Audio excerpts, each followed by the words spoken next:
about a person who comes up to you and says, "Mathematics is my favorite subject." Let me fix up a quick list for you. Studious, academician, bookworm, scholarly, or a person who would probably go up to be a mathematician or scientist. Well, many of us have the right to think that mathematics is a tough nut to crack. One of them being is that mathematics is additive. One sets the base for the next. The human brain can only be able to solve complex problems if it's able to solve the basic ones. Now, a bottleneck at one level can make you lose interest in the next. But for me, mathematics is hard. But just because of the mindset we approach this beautiful subject with. As students, we always look at maths in one dimension, failing to acknowledge the y and z coordinates. The y coordinate telling us why we need to solve the problem, and the z coordinate telling us the various solutions that we can get. Having said that, I don't feel these are the right reasons to justify the stereotypical treatment we render to this subject. While at school, we are always told that we need to learn mathematics because we need it for a future test, or it's coming in we need it for higher classes. But the best one is coming from my mother, saying that you can't ignore maths. It's such a scoring subject. And well, I agree. Mathematics can break or make one score.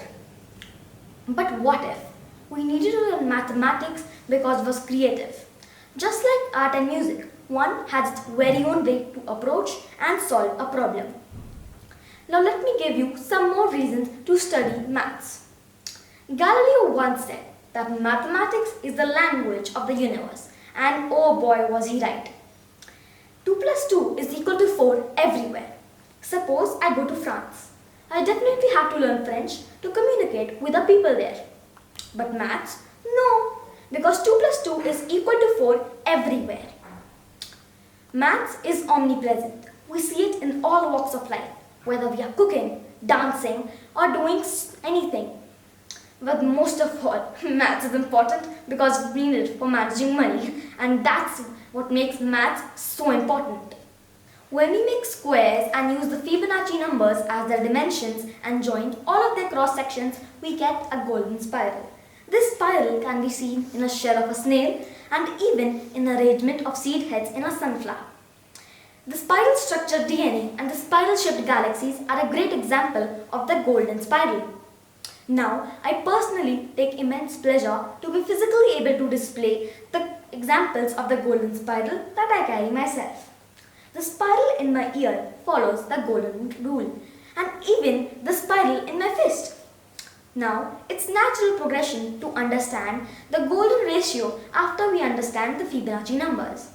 The golden ratio exists in a line only if it's divided into two parts and the larger part divided by the shorter part is equal to the whole length divided by the larger part. And this should be equal to 1.618, which is known as 5. Interestingly, the ratio of each number and the previous Fibonacci numbers approaches 5 as the series progresses. The golden ratio finds its way to many artistic wonders like the Mona Lisa, the Vitruvian Man, and the Last Supper. In fact, the Mona Lisa is made out of many spirals and rectangles that keep the golden proportion as their base. The golden proportion also finds its way into many architectural masterpieces like the Taj Mahal and the Egyptian pyramids. The rectangles that I used to make the outline of the exterior of the main building are also drawn accordingly to the golden proportion. It's surprising how the timing and spacing between many musical wonders of the world can carry the golden example that can follow the golden rule, just like Beethoven's Fifth Symphony. The golden proportion is supposed to be the focus of many parts of the human body. Let's take examples here. The first example is the spacings in our fingers are divided by the golden rule. Now, if my hand is 1, the ratio of my hand to my forearm should be 1:1.618, which is the golden rule. Well, there are many examples of the golden proportion in our face, in our body, but my most favorite is the human face. The closer a face adheres to the golden proportion, the more attractive it looks to the human eye.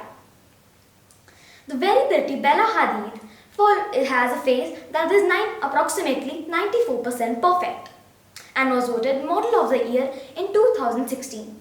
Now, many cosmetic surgeons use the Phi matrix to identify the golden proportion on one's face to give the customers their desired results.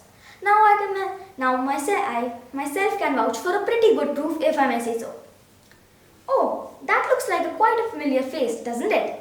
And I can assure you that it follows the golden rule a lot. Now, jokes apart, it's safe to say that the golden proportion creates compositions that are aesthetic and appeal to one's eye.